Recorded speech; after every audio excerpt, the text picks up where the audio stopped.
고백하겠습니다. 예수님 안에서 나는 언제나 행복합니다. 예수님과 함께 기쁘고 즐겁게 삽니다. 이렇게 사는 우리 모두가 되기를 예수님의 이름으로 축원합니다. 하나님 말씀 사무엘상 9장 17절 한 절 말씀을 보도록 하겠습니다. 사무엘상 9장 17절의 말씀, 다 같이 하나님 말씀 읽도록 하겠습니다. 사무엘이 사울을 볼 때에 야훼께서 그에게 이르시되 보라, 이는 내가 내게 말한 사람이니 이가 내 백성을 다스리라 하시니라. 아멘. 사무엘과 사울의 만남, 한번 따릅시다. 사무엘과 사울의 만남. 이 같은 제목으로 하나님의 말씀을 나누고자 합니다. 가수 노사연 씨의 만남이라는 노래가 있었죠. 한국 사람들이 가장 좋아하는 노래 가운데 하나가 아니겠습니까? 한때 공전 히트를 쳤고 지금도 많은 사람들이 그 노래를 즐겨 부르곤 합니다. 우리 만남은 인연이 아니야, 그것은 우리의 바람이었어 하면서 만남이 얼마나 소중하고 사랑하는 남녀 간의 만남의 그 아름다움을 노래한 그와 같은 노래이기도 합니다. 사실 여러분, 우리가 살아갈 동안에 사람은 수많은 만남을 가지며 살게 됩니다. 그리고 이 누군가의 만남이 얼마나 중요한지 몰라요. 살면서 결국 사람의 삶이란 만남의 연속이라고 할 수가 있는데, 좋은 만남을 가져서 좋은 영향을 얻게 되면 그 좋은 만남들을 통해서 좋은 삶을 살아갈 수가 있습니다. 반면에 잘못된 만남이 계속되고 나쁜 인연을 만나게 되면 결국 그의 삶도 그 나쁜 만남을 통해서 힘들고 어려운 결과를 가져올 수가 있다는 것이죠. 이른바 인연도 있고 악연이 있습니다. 할 수만 있으면 좋은 인연들을 많이 만나서 서로가 서로에게 좋은 영향을 미치고 그렇게 함께 더불어 좋은 삶을 사는 것이 더 나은 것이 아니겠습니까? 하지만 우리가 살다 보면 그렇게 언제나 좋은 만남만 가질 수는 없습니다. 좋은 영향을 주는 좋은 사람을 만나서 그 만남을 통해서 내 삶이 풍성해지고 행복해질 수도 있겠지만, 어느 때는 만나서는 안 될 사람을 만나다 보니 결국 그 나쁜 만남을 통해서 힘든 삶을 살 수도 있게 된다는 것이죠. 오늘 말씀에도 이런 만남에 관한 이야기가 나옵니다. 사무엘과 사울의 만남이었죠. 이 사무엘과 사울의 만남을 가만히 보면 처음에는 좋은 만남인 것 같았습니다. 하지만 점점 시간이 지나면서 사람이다 보니 변하게 되고 결국 나중에는 만나서는 안 될 악연으로 끝난 모습을 성경 말씀을 통해 볼 수가 있습니다. 사람이 언제나 한결같은 것이 결코 쉽지가 않음을 이 사무엘과 사울의 만남을 통해 알 수가 있는 것이죠. 더구나 우리가 예수님 믿어 하나님의 자녀가 되었습니다. 우리가 살면서 수많은 만남도 중요하지만 가장 중요한 만남이 한 가지가 있는데 하나님과의 만남이에요. 살면서 아무리 잘나고 아무리 잘해도 하나님과의 만남이 없으면 그의 평생의 삶은 결국 실패의 삶이요 멸망의 삶일 수밖에 없습니다. 하지만 우리가 살아갈 동안에 수많은 힘들고 어려운 일들을 겪기도 하고 나쁜 만남을 통해서 힘겨운 삶을 살았을지라도 가장 중요한 만남, 하나님을 만나 하나님을 믿고 하나님의 자녀가 된 이것이야말로 가장 귀하고 좋은 만남이 될 줄로 믿습니다. 그러면서 볼 때 여러분 모두는 복받은 분들이요 승리의 삶을 살고 있어요. 왜냐하면 우리 주님을 만났기 때문에. 주님을 만나서 이 새벽에도 죽게 나와 주님을 예배하고 계시니 얼마나 귀한 일인지 모릅니다. 여러분 그렇게 생각을 꼭 하셔야 됩니다. 그래, 내 인생은 살만한 인생이었고 나는 지금 잘 살고 있어. 왜냐하면 우리 주님을 만났기 때문에. 힘겨운 인생길 살아가지만 이런저런 문제 어려움이 나를 힘들게 하지만 내가 하나님을 만나서 이렇게 살고 있으니 이것이 가장 귀한 만남이 아닐까. 나는 하나님께로부터 사랑받고 인정받고 복받은 인생을 살고 있어. 그렇게 위로받고 힘을 얻는 우리의 매일매일 되기를 예수님의 이름으로 축원합니다. 자, 그렇다면 이 사무엘과 사울은 어떤 만남을 가지게 됩니까? 안타깝게도 용두사미로 끝나고 말았지만 그들의 만남을 통해서 우리가 어떤 교훈을 얻을 수가 있겠습니까? 제일 먼저 사무엘을 찾아간 사울을 사무엘상 9장 1절로 14절 말씀에 보게 됩니다. 먼저 오늘 말씀은 기스의 아들 사울을 소개하고 있죠. 1절로 2절 말씀. 베냐민 지파에 기스라 이름하는 유력한 사람이 있으니 그는 아비엘의 아들이요 수룰의 손자요 베고라스의 증손이요 아베의 현손이며 베냐민 사람이더라. 베냐민 지파의 기스라는 사람이 있습니다. 그리고 그 기스의 족보를 쭉 얘기하고 있습니다. 이렇게 족보를 이야기하는 것은 우리나라도 족보를 가지고 내가 누구의 후손이라는 것을 당당하게 얘기하는 것처럼 그 당시 이스라엘 사회에서도 이 족보를 굉장히 귀하게 여기고 핏줄을 소중하게 여겼습니다. 그 핏줄의 끝에 아브라함이 있고 아브라함의 후손들로 자신들이 어떠한 존재인가를 알기 위해서 이와 같이 그들의 조상의 이름이 계속 나오고 있는 것이죠. 그리고 이 기스에게는 아들이 있었습니다. 2절 말씀 읽겠습니다. 기스에게 아들이 있으니 그의 이름은 사울이요 준수한 소년이라 이스라엘 자손 중에 그보다 더 준수한 자가 없고 키는 모든 백성보다 어깨 위만큼 더 컸더라. 베냐민 지파에 기스가 있었고 기스의 아들 사울이 있었습니다. 이 사울이 오늘 말씀의 주인공이죠. 원래 이스라엘에게는 12지파가 있었습니다. 하나님께서 야곱을 이스라엘로 이름을 바꾸게 하시고 이 야곱으로 하여금 하나님께서 아브라함에게 말씀하신 자손의 축복을 주게 됩니다. 아브라함은 한 명의 아들 이삭밖에 낳지 못했죠. 이삭은 두 명의 아들 에서와 야곱을 낳았습니다.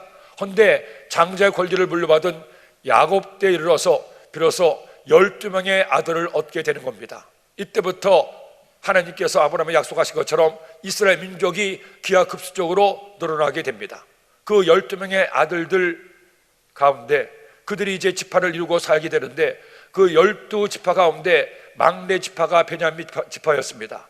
막내이기도 했지만 또 이스라엘 민족의 역사를 보면 성경 말씀 보면 항상 베냐민 지파는 가장 수가 적은 지파였음을 성경은 우리에게 소개하고 있죠.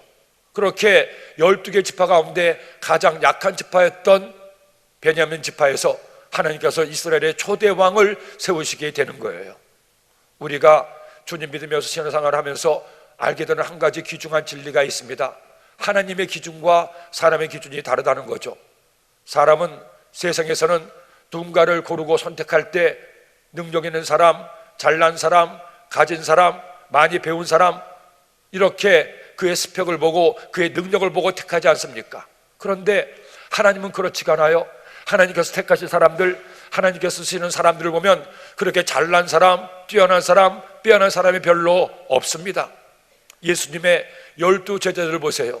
예수님의 12제자 가운데 잘난 사람이나 능력 있는 사람이나 많이 배운 사람이 있습니까? 거의 찾아볼 수가 없습니다. 수제자라고 불렸던 베드로나 요한이나 야고보 같은 제자들도 갈릴리에서 고기를 잡는 어부 출신에 불과합니다. 마태 같은 이는 아예 그 당시 이스라엘 사람들이 멸시하고 미워하고 보기만 해도 죄라고 생각했던 세리 출신입니다. 이런 사람들을 하나님께서 예수님을 통해 고르게 하시고 그들로 12사도가 되게 하신 거예요. 물론 바울 같은 뛰어난 사람도 있었습니다. 바울은 바리새인 중에 바리새인이었고 그 당시 특권 쪽을 지칭하는 로마의 시민권을 가지고 있기도 했죠. 뛰어난 학문과 능력을 가진 율법학자이기도 했습니다. 그런 사람도 택했지만 그런 사람만 택하신 것이 아니라는 거예요. 하나님은 어떤 사람을 택하십니까? 고린도전서 1장 27절로 30절에 나오는 것처럼 하나님은 오히려 약한 사람, 부족한 사람, 잘나지 못한 사람, 가문도 별로 좋지 않은 사람, 그런 사람들을 택하신다고 말씀하고 있습니다. 왜? 가진 사람, 능력 있는 사람, 많이 배운 사람, 내가 이만하면 하고 교만한 사람은 하나님께서 은혜를 주셔서 글을 쓰시면 내가 잘나서, 내가 똑똑해서, 내가 훌륭해서 이만큼 했어 자신을 자랑하기 때문에. 하지만 자신의 연약함을 깨닫고 하나님 앞에 겸손한 사람은 그의 능력과 상관없이, 그의 학식과 상관없이 그렇게 하나님 앞에 겸손한 사람을 택하여 하나님 일을 하신다는 거죠. 그런 여러분, 한마디로 말해서 하나님 앞에서는 어떤 내 자랑 내세울 것 없고 하나님 앞에서는 나의 스펙 내세울 게 없다는 거예요. 어떠한 상황이든 하나님 앞에 겸손하게 무릎 꿇고 하나님을 믿고 신뢰하고 하나님을 높이는 사람을 통해 하나님 일을 하시는 거죠. 그런 여러분, 오늘도 우리가 주께 나와 하나님을 예배하고 또 하나님과 함께 믿음 생활에 나가면서 나는 못났어, 나는 부족해, 나는 안 돼, 하나님이 나 같은 것을 사랑하실까? 그런 생각 절대로 하지 마세요. 우리의 자격과 아무 상관이 없어요. 하나님이 우리의 자격 보시고 택하신 것이 아님을 기억하고 그냥 주신 모습 그대로 감사하고 주님을 믿고 섬기고 따르고 높여드리는 우리 모두가 되기를 예수님의 이름으로 축원합니다. 이와 같이 연약한 베냐민 지파에서 하나님께서 사울을 택하십니다. 그런데 이 사울은 오늘 성경 말씀에 보니까 이스라엘 자손 중에 그보다 더 준수한 자가 없고 한마디로 잘생겼다는 겁니다. 키도 다른 사람보다 머리가 하나 더 컸더라. 한마디로 상남자고 아주 호남자였어요. 이렇게 외모가 빼어났던 사울을 하나님께서 기억하시고 택하시고 들어 쓰시게 되는 거예요. 그리고 그렇게 사울을 부르기까지 일련의 과정이 있습니다. 사무엘과 사울이 만남 인연을 가기까지 이런 과정이 말씀을 통해 하나님께서 어떻게 인도하시마 하는 것을 우리에게 보여주고 있죠. 먼저 이 기스가 암나기들을 잊어버리게 됩니다. 그러자 그 암나기들을 찾으라고 아들 사울에게 명령을 하게 되죠. 3절 말씀, 사울의 아버지 기스가 암나기들을 잃고 그의 아들 사울에게 이르되 너는 일어나 한 사환을 데려가서 암나기들을 찾으라 하매. 이 암나기들, 잃어버린 암나기들이 사무엘과 사울의 연결고리가 되는 거예요. 이 아버지의 말을 듣고 효자였던 사울이 바로 길을 떠나게 됩니다. 4절 5절 말씀, 그가 에브라임 산지와 살리사 땅으로 두루 다녀보았으나 찾지 못하고 사알림 땅으로 두루 다녀보았으나 그곳에는 없었고 베냐민 사람의 땅으로 두루 다녀보았으나 찾지 못하니라. 그들이 숲땅에 이른 때에 사울이 함께 가던 사환에게 이르되 돌아가자. 내 아버지께서 암나기 생각은 고사하고 우리를 위하여 걱정하실까 두려워하노라 하니. 아버지의 명을 받은 사울이 사원과 함께 온 천지를 다니며 나귀들을 찾았지만 사실 모래사장에서 반을 찾는 격이죠. 그 넓은 땅에서 잃어버린 암나귀를 찾기가 쉬웠겠습니까? 아무리 찾아도 찾을 수가 없자 사울이 우리가 너무 오래 떨어져 있으면 무슨 일이 있을까 아버지가 걱정하시니까 도로 돌아가자고 포기하려고 합니다.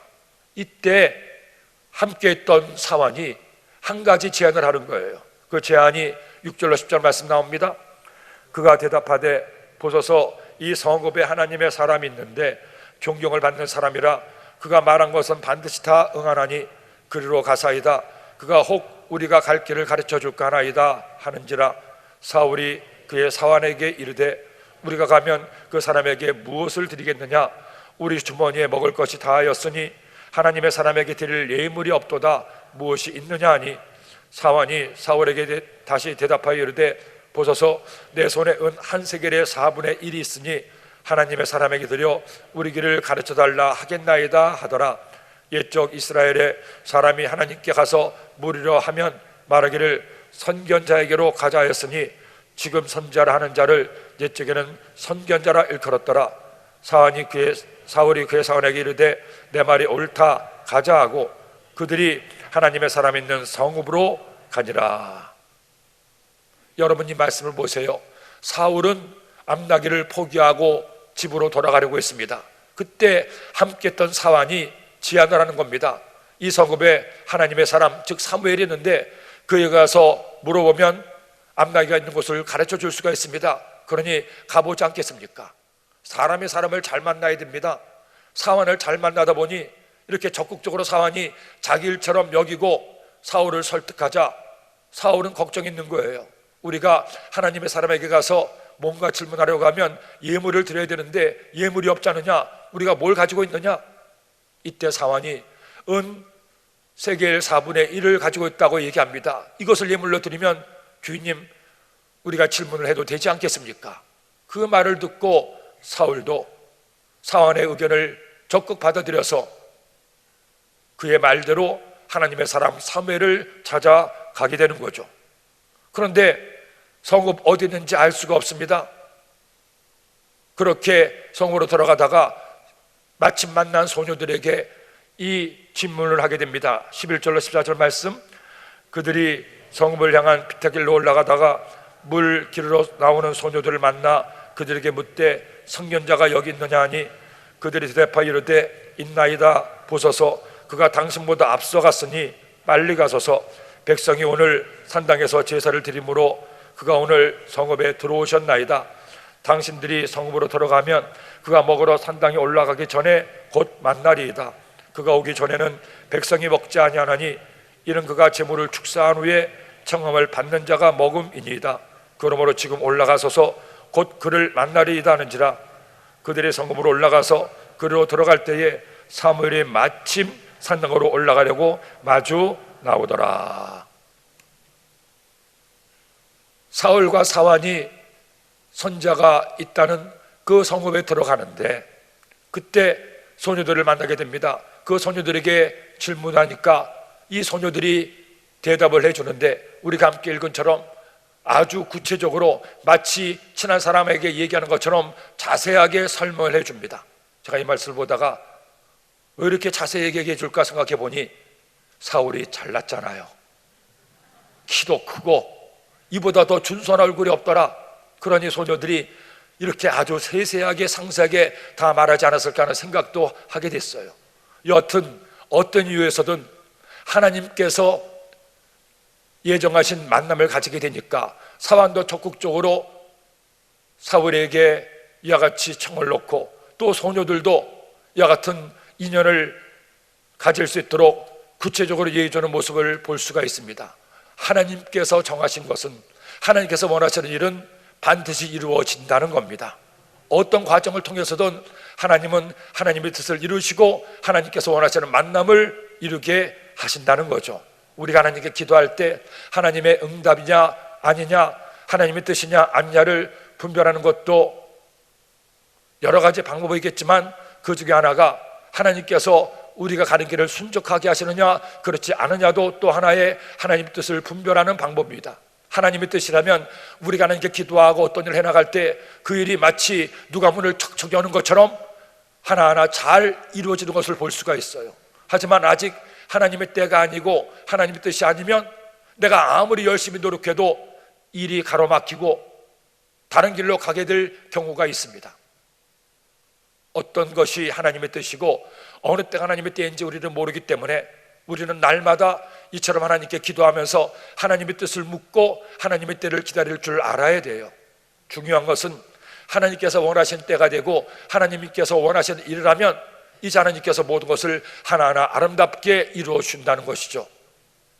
우리는 하나님의 뜻과 때를 온전히 알 수 없기에 단지 우리의 최선을 다하고 하나님께 기도하면 하나님께서는 환경을 통해서 일하시고 역사하십니다. 그 때를 잘 분별하고 그 뜻에 순종하는 우리 모두가 되기를 예수님의 이름으로 축원합니다.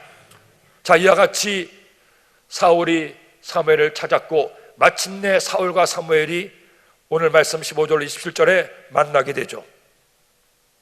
그리고 이런 만남이 있기 전에 하나님께서 사무엘에게 먼저 말씀하시게 됩니다.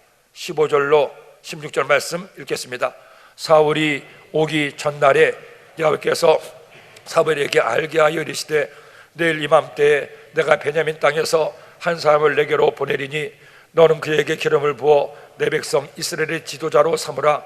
그가 내 백성을 블레셋 사람들의 손에서 구원하리라. 내 백성의 부르짖음이 내게 상달되었으므로 내가 그들을 돌보았노라 하셨더니, 그 당시에 이스라엘의 원수는 블레셋이었습니다. 오랜 세월 동안에 블레셋이 마치 이스라엘을 찌르는 가시가 돼서 계속해서 이스라엘을 침략했고 어려움을 안겨다 주었죠. 그 블레셋에는 5개의 도시 국가들이 있었는데 그 도시 국가마다 왕이 있었고 왕의 통치하에 이스라엘을 침략하고 핍박했습니다. 그러다 보니 지난 시간에도 말씀을 드린 것처럼 이스라엘 사람들은 그들이 핍박과 침략을 받는 것이 왕이 없어서 그런 것처럼 생각하고 왕을 보내달라고 부탁하라는 것이었죠. 결국 그 왕이 올무가 되고 왕과 함께 이스라엘이 멸망할 것을 하나님은 아셨지만 그들에게는 존중하시고 왕을 보내기로 결심하시고 그 택한 왕의 제목으로 사울을 부르시게 되는 겁니다. 그런데 오늘 말씀 보니 이렇게 사울을 부르셔서 왕으로 삼고자 할 때 두 가지 모습이 나타납니다. 첫 번째는 하나님께서 택하사 하나님께서 세우셨다는 거예요. 백성들이 왕을 원했는데 결국 누가 세웁니까? 하나님께서 그 왕을 세우시고 택하신 모습을 볼 수가 있습니다. 사람이 마음으로 자기 길을 계획할지라도 그 걸음을 인도하신 자는 야훼 하나님이시다. 결국 우리의 모든 삶의 걸음 속에 하나님의 돌보심과 은혜가 있게 된다는 거죠. 더구나 사울 시대에는 아직 예수님께서 우리의 구주가 되시지 않았고 하나님의 성령께서 언제나 함께하지 않았습니다. 그러다 보니 사울은 결국 자신의 나중에 악행과 죄악 때문에 멸망당하지만 우리는 달라요. 우리는 예수님의 나의 구주가 되시고 예수님을 믿는 그 순간부터 보혜사 성령께서 우리와 함께 하시고 우리의 가는 길을 인도하십니다. 그러니 이제 우리는 주님을 믿는 믿음으로 구원받아 하나님의 자녀가 되었고 주님께서 항상 지켜주시기 때문에 우리가 주님의 뜻에 순종하고 주님의 은혜를 구하면 우리는 안 될래 안 될 수가 없고 잘 될 수밖에 없습니다. 그러니 감사하고 기뻐함으로 더 열심히 주님을 위해 충성한 우리가 되어야 되는 것이 아니겠어요. 그리고 또 하나, 그렇게 하나님께서 택하고 세우신 것은 하나님의 뜻만이 아니라 그들의 부르짖음이 있었다고 말씀하고 있습니다.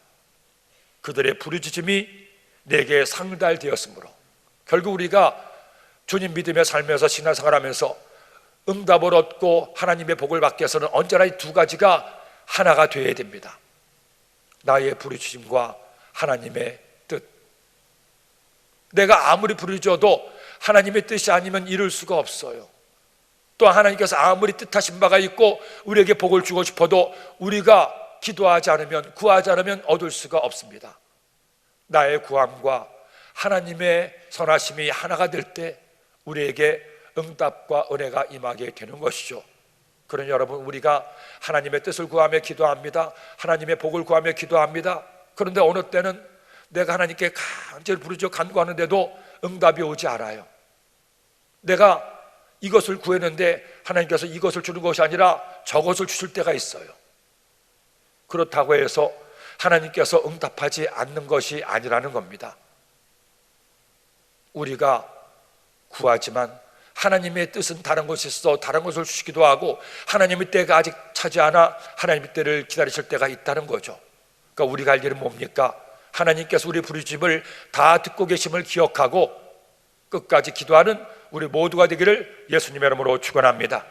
그러기에 성경 말씀에서 우리가 하나님께 기도할 때 언제나 응답받는 세 가지를 가르쳐주고 있습니다. 기도 응답에 대한 많은 말씀들 속에 이 세 가지가 항상 녹아있는데 우리가 어떻게 기도해야 되느냐? 첫 번째는 우리가 믿음으로 기도해야 된다는 겁니다. 기도의 3요소 중에 첫 번째는 믿음입니다. 믿음이 없는 기도는 응답을 받을 수가 없어요. 아무리 내가 응답받고자 하는 것이 사람 눈으로 볼 때는 불가능해 보이고 커 보여도 하나님께서는 못하실 것이 없거든요. 그러므로 우리가 믿음으로 기도하면 하나님은 그 기도를 들어주십니다. 그리고 두 번째는 간절한 기도입니다. 간절함이 있어야 돼요. 누가복음 18장 말씀에서도 예수님께서 비유를 들어 말씀하실 때 불의한 재판관과 과부의 비유를 들어 말씀하죠. 아무 능력도 없고 가진 것도 없고 어떤 연줄도 없는 과부가 억울한 일을 당했을 때 하나님도 두려워하지 않은 불의한 재판관에게 가서 매달리고 부탁하고 또 부탁합니다. 결국 불의한 재판관이 과부의 부탁을 들어줘요. 왜 들어줍니까? 질려서. 하도 때를 쓰니까 너무너무 간절하니까 내가 이거 안 들어줬다가는 내가 못 살겠다 생각해서 들어준다는 거예요. 불의한 재판관일지라도 과부의 간절함을 보고 들어주는데 하물며 우리 하나님일까 보냐. 그러므로 여러분, 우리가 하나님께 기도할 때 꼭 필요한 것이 있습니다. 믿음으로 기도하지만 간절함으로 기도해야 돼요. 우리의 기도 속에 간절함이 있어야 됩니다. 목소리가 크든 적든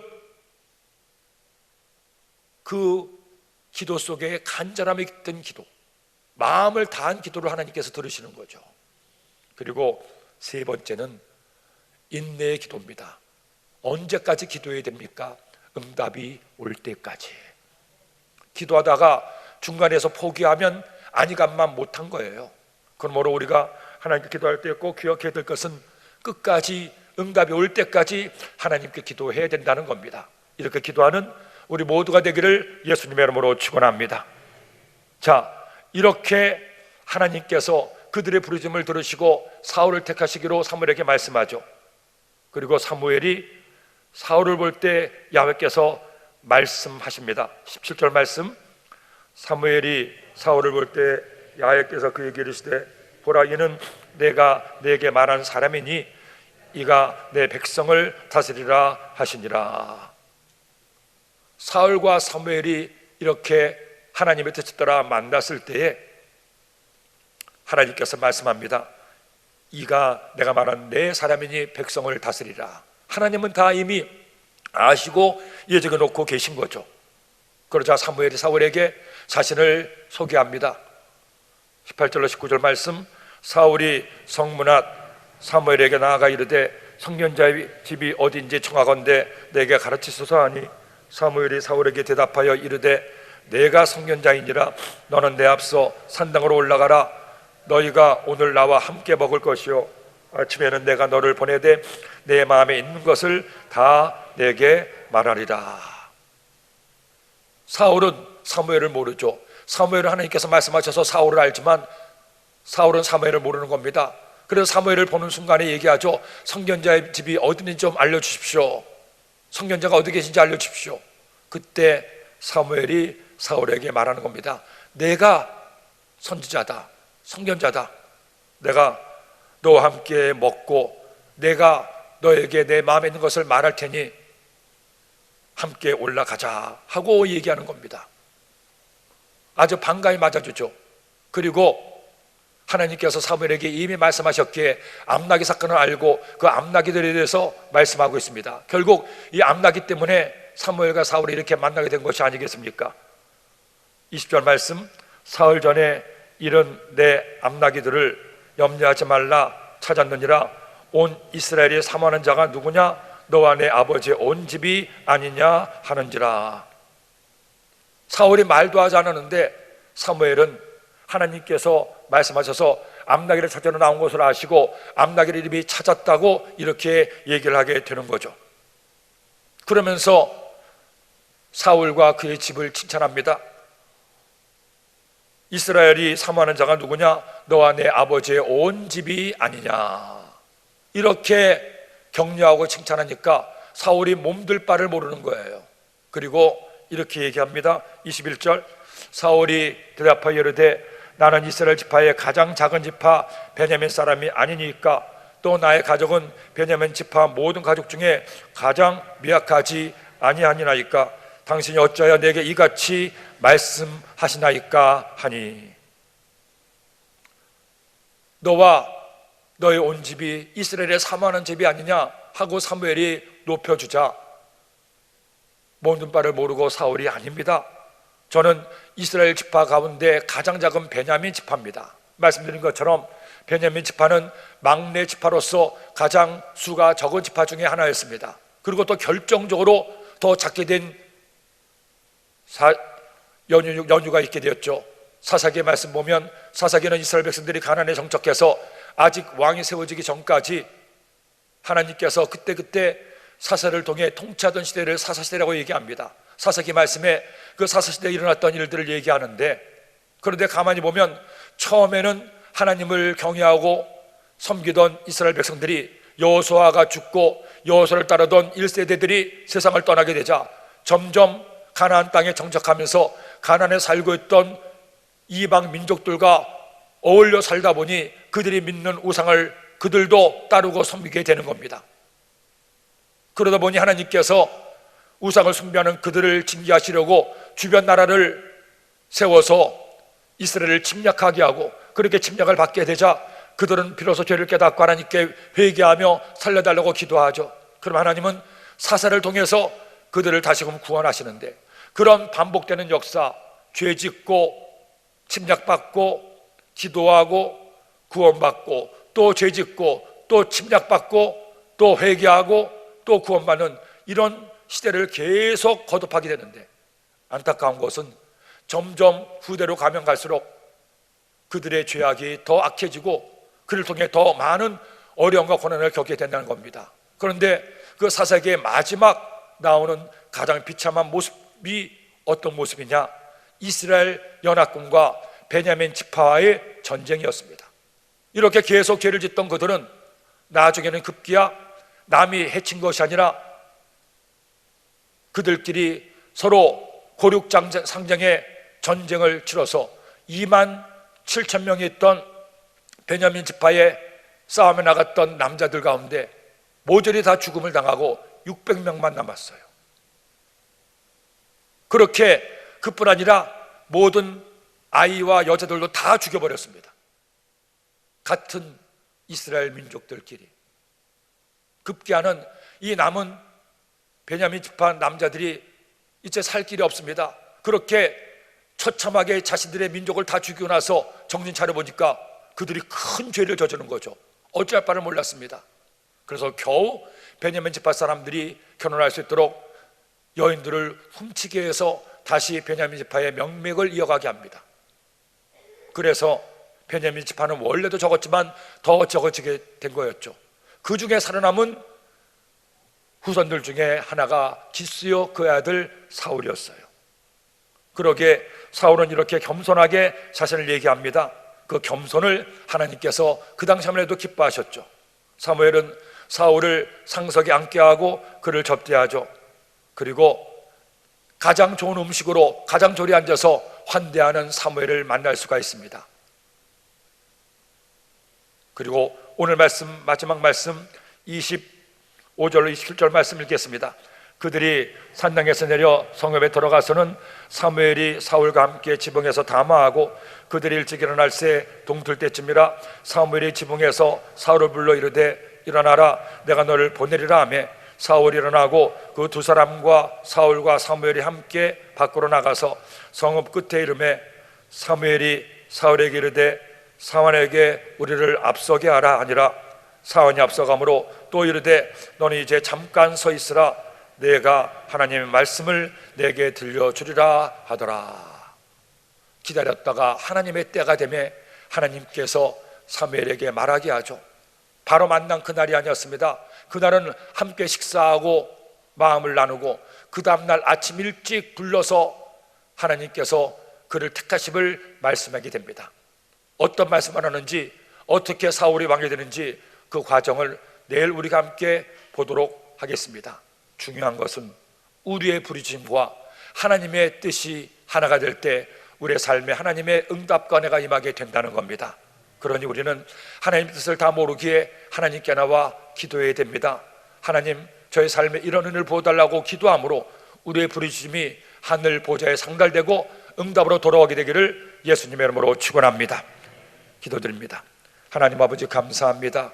오늘 저희들에게 주의 말씀을 주시니 이 말씀 마음에 꼭 새겨서 말씀 따라 살아가는 우리 모두가 되도록 인도하여 주옵소서. 귀한 예물 드리는 손길마다 주께서 받아주시고 넘치는 복으로 충만케 채워 주옵소서. 예수님의 이름으로 기도드립니다. 아멘.